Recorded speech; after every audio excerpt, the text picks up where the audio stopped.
Kung sakali po ba na, well, di natin alam kung ano magiging desisyon nila, pero kung pumabor sa mga petitioners ang maging desisyon ng ating mga mahistrado, sino-sino po dito ang posibleng maparurusahan?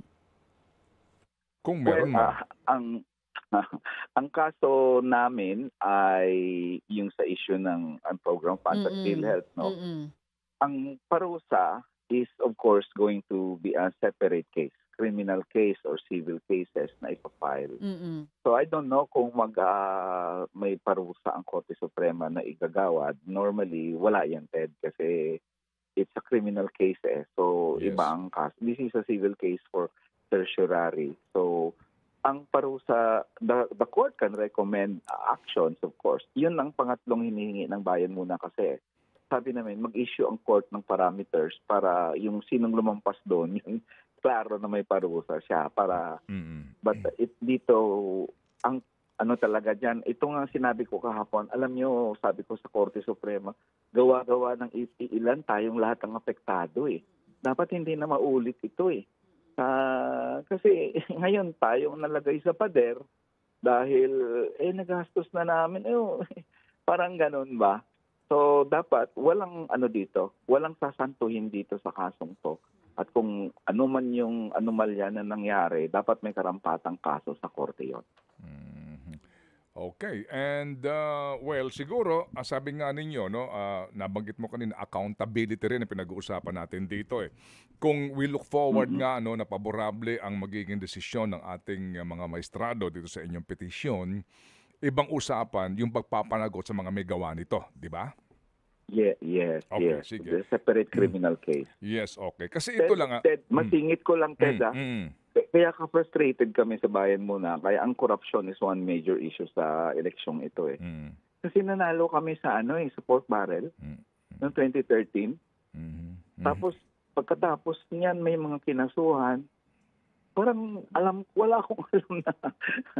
Parang maraming na-acquit ba? Parang pag nung lumabas yung Napoles, parang grabe kayo, di ba? Dami niyong ginawa, gano'n. So, ang executive, may tungkulin ng executive kasi na kay alyado yan o kaaway sa politika, doesn't matter. Pag nangurakot yan, kulong yan. Hindi pwedeng kaalyado ko yan eh. So, i-acquit.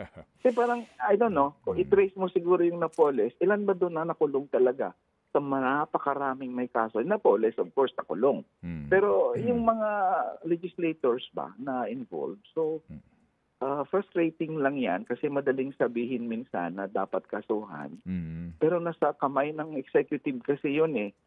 Department of Justice yung pag-prosecute at Sandigan Bayan for that matter or ombudsman. Pero so far, medyo hindi satisfactory yung sa corruption. Kung may anti-corruption drive ka, dapat hindi yan babahiran ng politika. Kay alyado, kay kalaban sa politika, dapat pag nangurakot, kulong yan. Walang patumpik-tumpik dyan eh.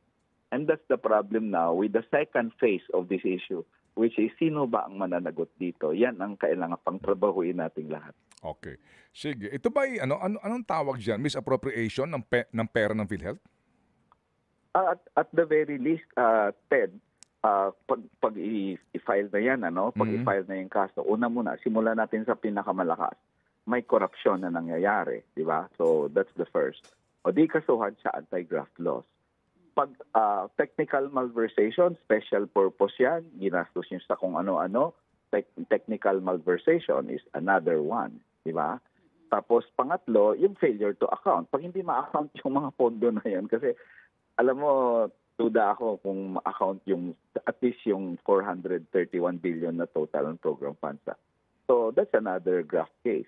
So depende sa circumstances niyan, at the very least, para sa akin, pag may nakalaan na purpose ang isang public fund at ginastos mo sa iba, at the very least, technical malversation yan. Okay. Ang kaso sa iyo.